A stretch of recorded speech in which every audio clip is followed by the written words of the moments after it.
Bismillahirrahmanirrahim.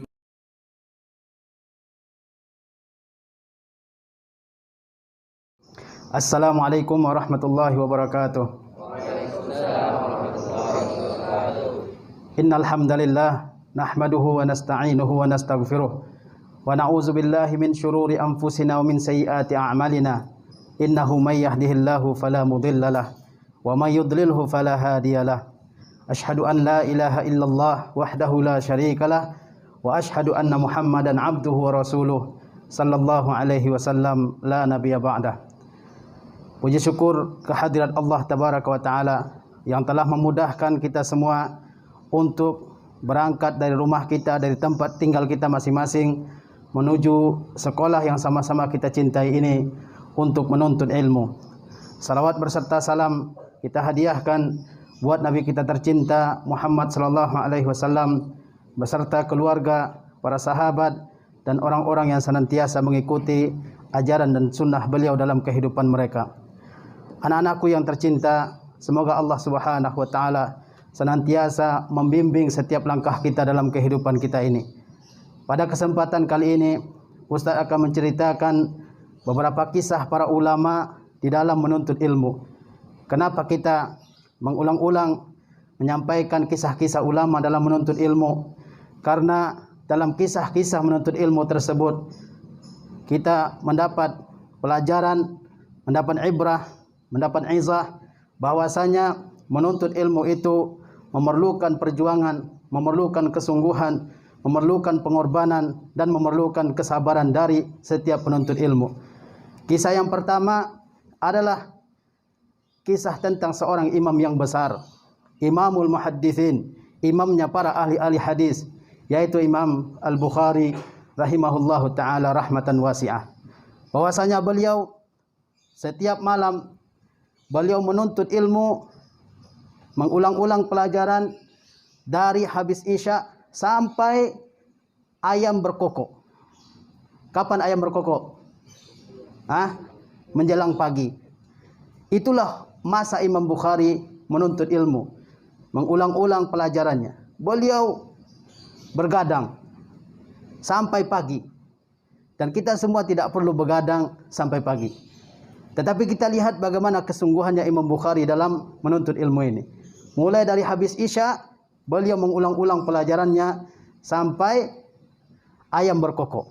Dan saat itu beliau menghentikan pelajarannya, kemudian mengambil wudu, melakukan salat tahajud dan melakukan salat subuh.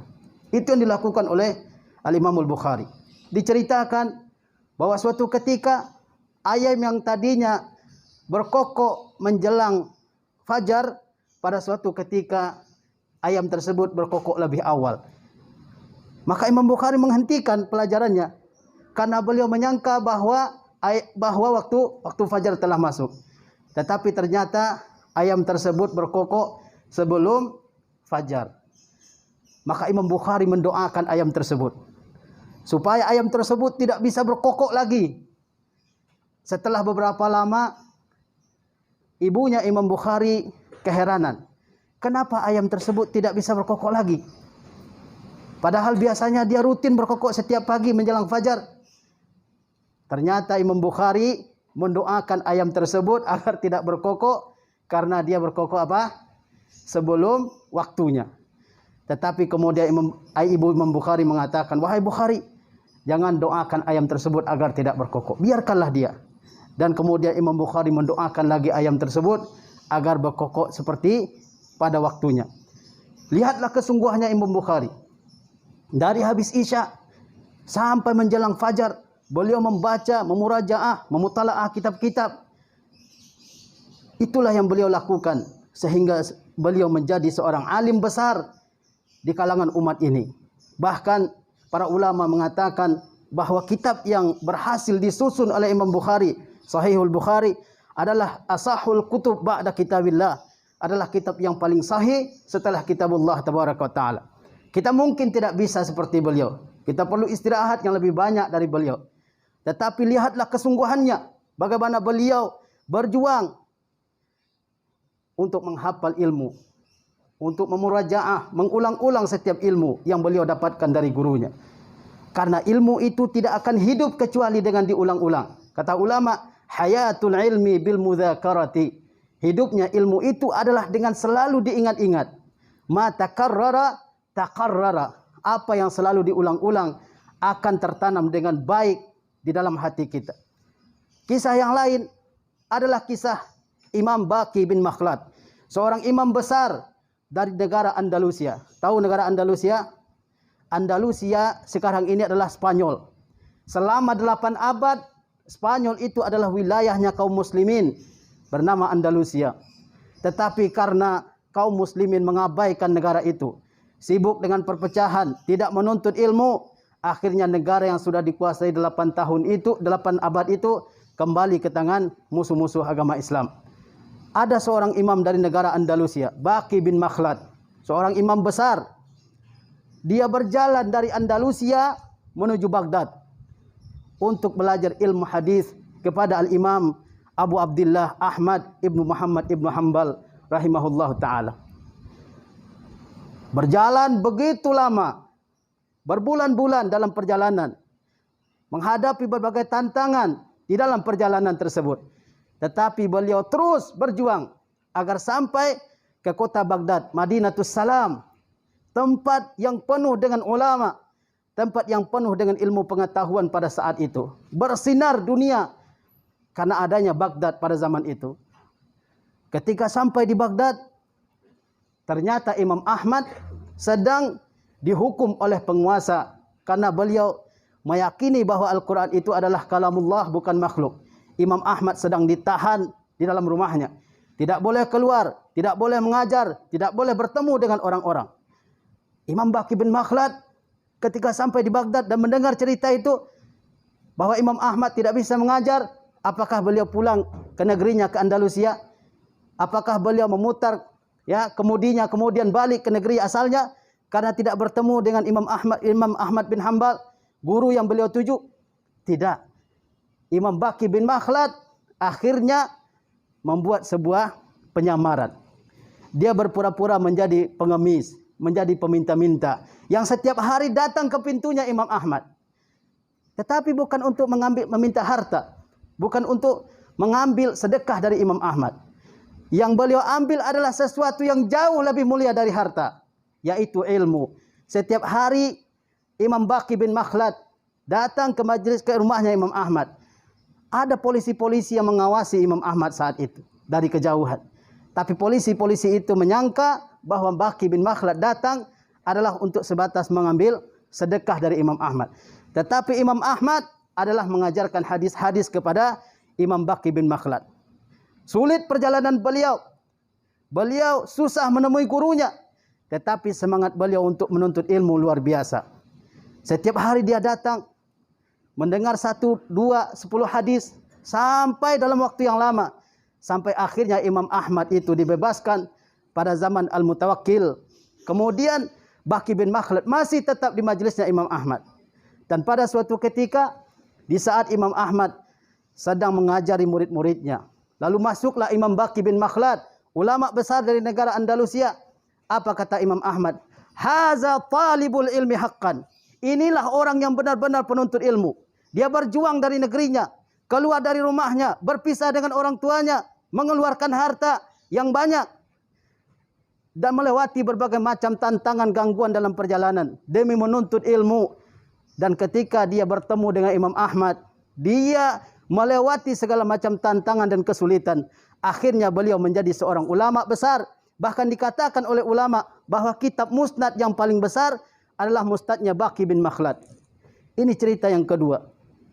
Kemudian saya pernah baca juga cerita seorang alim besar yang bernama Hisham ibnu Ammar.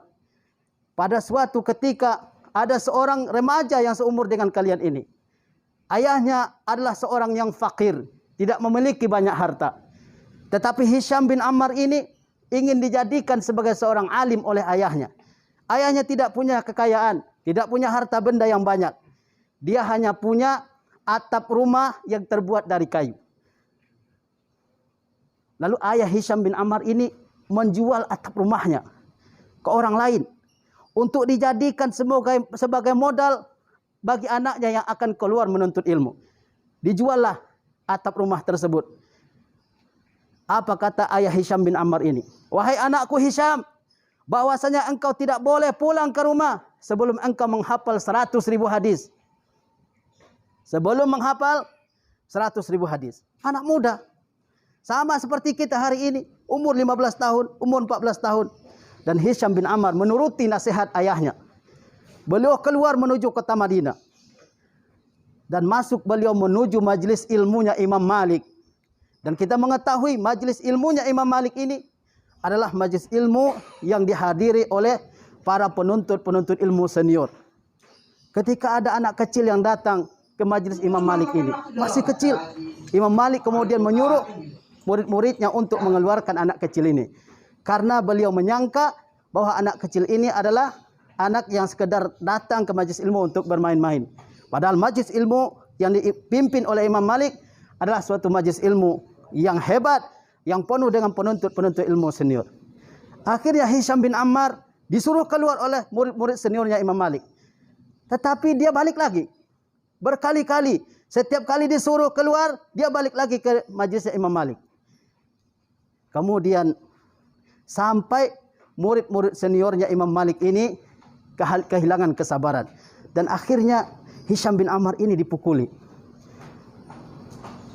Kemudian ketika Imam Malik selesai mengajar dan keluar dari Masjid Madinah, ternyata ada seorang anak kecil yang menangis-nangis di balik dinding sana. Ditanyakan, kenapa? Kamu dari mana? Dan seterusnya. Dijawab oleh Hisham bin Ammar bahwa saya adalah seorang anak yang diminta oleh ayah saya untuk keluar dari rumah saya menuntut ilmu. Dan tidak boleh saya pulang sampai saya menuntut dan menghafal 100.000 hadis. Lalu Imam Malik pun mengajari Hisham bin Ammar ini begitu banyak hadis. Dan tahukah kita siapa Hisham bin Ammar? Salah satu gurunya Imam Bukhari. Salah satu gurunya Imam Bukhari. Salah satu guru hebatnya Imam Bukhari. Jadi kita semua tidak akan bisa mendapatkan ilmu kecuali dengan perjuangan, dengan kesabaran, dengan penuh pengorbanan, mengorbankan waktu, mengorbankan harta, mengorbankan masa muda kita untuk ilmu ini.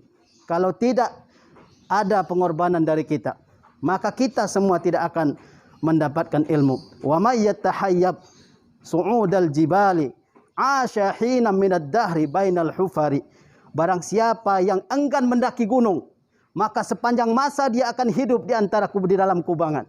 Antum semua tidak akan dapat ilmu. Saya tidak akan dapat ilmu kecuali dengan berjuang untuk mempelajari ilmu, mengulang-ulangnya, memahaminya, mendengarkan penjelasan ustadz, kemudian juga mengamalkannya dalam kehidupan ini. Kalau semuanya telah kita lakukan, insya Allah ilmu yang kita pelajari akan melekat dan tertanam dalam jiwa kita semua. Ini nasihat-nasihat yang bisa saya sampaikan dalam kesempatan yang berbahagia ini. Mudah-mudahan bermanfaat bagi diri saya sendiri dan juga bagi para siswa dan siswi sekalian. Wassallallahu ala nabiyina Muhammad wa ala alihi wa sahbihi wasallam. Wassalamualaikum warahmatullahi wabarakatuh. Alhamdulillah.